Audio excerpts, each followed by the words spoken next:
8 hours 24 hours 8 hours పోతే ఎన్ని hours ఉంటాయి? చాలా వీక్నెస్ మీరు కూడా లెక్కలలో నేను లెక్కలలో చాలా ఇబ్బంది పడ్డా. ఎన్ని 24 hours 8 hours పోతే ఎంత? 16 hours లో మీరు ఎంతసేపు పడుకుంటారు?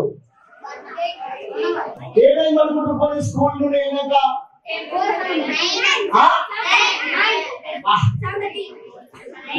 ఎన్ని గంటలు పడుకుంటారు? నైట్ అనుకుందాం. 9 ఎప్పుడు వేస్తారు? 6 వేస్తారా? 9 వేస్తారా? 6 వేస్తారా? 9 to 6 ఎన్ని అవర్స్ కౌంట్ చేయాలి.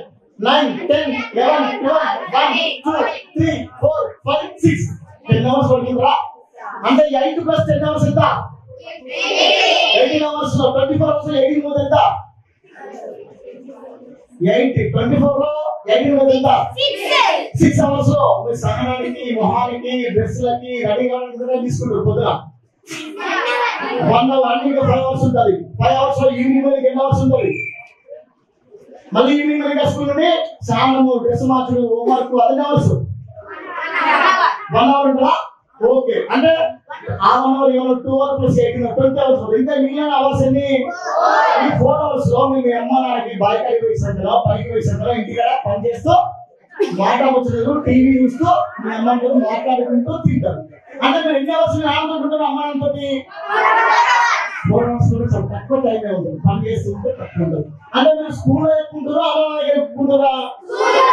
సో నేనేమంటే అమ్మ నాన్న కంటే ఎక్కువ అమ్మ నాన్న కనిపించిన తర్వాత మిమ్మల్ని స్కూల్ కు పంపించి ప్రజలు కావాలని ఎక్కువ సమయం మిమ్మల్ని ఎక్కువ. సో ఈ స్కూల్లో నీ జుట్టు ఎలా ఉండాలి, నీ బొట్టు ఎలా ఉండాలి, నీ ముక్కు ఎలా ఉండాలి, నీ ప్యాంట్ ఎలా ఉండాలి, నీ చెప్పులు ఎలా ఉండాలి, నువ్వు ఎలా నడవాలి, ఎలా మాట్లాడాలి అని నీకు నేర్పేది ఎవరు? తల్లిదండ్రుల తర్వాత ఎక్కువ సమయం ఇచ్చేది గురువు. నీ జుట్టు ఎలా ఉండాలో చెప్పేది, నీ ప్యాంట్ ఎలా ఉండాలో నడకల దేవుడు రాత రాస్తే ఈ స్కూల్లో నీ టీచరు నీ బ్రతుకు రాత రాస్తాడు. నువ్వు టీచరా, డాక్టరా, ఇంజనీరా, కలెక్టరా, ఈ సమాజాన్ని సేవ చేసే రాజకీయ నాయకుడు అవుతావా అనే విధంగా తయారు చేసేది ఎవరు? ఎవరు? సో గురువు గట్టిగా చప్పట్లు కొట్టండి.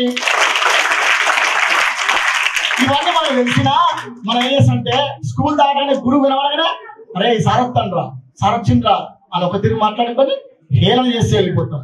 అమ్మ నాన్న చెప్పినానుకో మనం ఇంటికి పోగానే ఇంటికాడ అమ్మ ఉదాహరణకి చిన్న మాట, నువ్వు స్కూల్కి వెళ్ళగానే మీ చేతులకు ఏమొస్తుంది?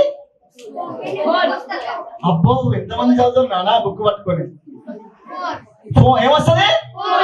ఫోన్ వస్తుంది. తక్కువ మంది బుక్ పట్టుకుంటే వెంటనే బుక్ పట్టుకున్న తర్వాత మళ్ళీ ఫోన్ రావాలి కదా, ఫోన్ లేకపోతే రిమోట్. ఆ ఫోన్ లో పట్టుకొని ఏం చేస్తాం మనం? ఏమాడతాం? గేమ్స్ ఆడతాం. ఆ గేమ్స్ లో డబ్బులున్న గేమ్లు ఆడిననుకో డబ్బులు అట్లానే బెట్టింగ్లు ఉన్నాయి, బెట్టింగ్లు ఆడిననుకో డబ్బులు. మీ అమ్మ నాన్న కష్టపడి రూపాయి సంపాదించి పోగు చేసే డబ్బులు బెట్టింగ్ ద్వారా గేమ్లు ఆడడం వల్ల ఆ డబ్బులు వెళ్ళిపోయి అప్పుల పాలై చాలా మంది బిడ్డలు చనిపోతున్నారు, తల్లిదండ్రులు చనిపోతున్నారు. మరి ఆట ఆడడం రైటా రాంగా? మనం ఆడదామా వద్దా? ఆడదామా వద్దా? వద్దు అనే వాళ్ళ చేతులు ఎప్పండి, ఆడదాం అనే వాళ్ళ చేతులు ఎప్పండి. సో ఈ రోజు మన స్కూల్లో గురువు గారు చెప్పినట్టుగా బెట్టింగ్ గేమ్లు, డబ్బులు పెట్టి గేమ్లు మనం ఆడదు. ఆడదామా? Okay done. అట్లాంటి ఇలాంటి దేవాలయం లాంటి స్కూల్లో మనకు దేవుళ్ళు ఎవరు? అందుకే గురువుల్ని తల్లిని గౌరవించాలి. కానీ మీరు గౌరవిస్తారు. మీ అమ్మ స్కూల్లో నువ్వు ఇంటికి వెళ్ళగానే ఫోన్ పట్టుకోమని మమ్మీ అంటది. మమ్మీ ఒక పాల ప్యాకెట్ బిడ్డ అంటే, మమ్మీ పాల ప్యాకెట్ బిడ్డ, స్వాతి బిడ్డ 3 సార్లు పిలిచినాక మమ్మీ పాల ప్యాకెట్ బిడ్డ, మమ్మీ ఎప్పుడు పని చెప్తావు, కొంచెం పని చేసుకోపో.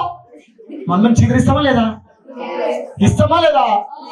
ఫోన్ బిడ్డ కాదు, కొడుకు దగ్గరికి పోదాం. అరే రవి కొంచెం పాల ప్యాకెట్ బిడ్డ, రవి కొంచెం పాల, ఆగో మమ్మీ చివరికి అమ్ముడు ఊరికే ఏంటి మమ్మీ నసా తెచ్చుకోదు. ఈ రకంగా చిదిరించుకొని మమ్మల్ని డాడీని మనం ఏం చేస్తున్నాం మాట ఎదురు తిరుగుతున్నాం, తిరస్కరిస్తున్నాం. ఇది తప్ప ఒప్ప?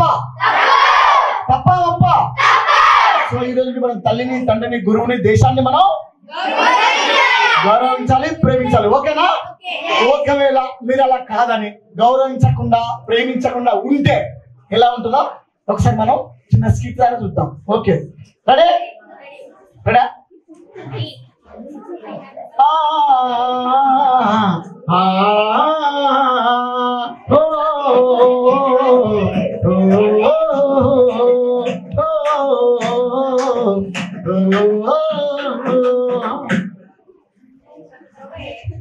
సమాజంలో జరుగుతున్న రుగ్మతులపై ఈరోజు yellow Singam print and electronic media ఆధ్వర్యంలో మీ ముందు మెరుగైన సమాజాన్ని నిర్మిద్దాం. ఆధునిక విధి నాటిక మెరుగైన సమాజాన్ని నిర్మిద్దాం.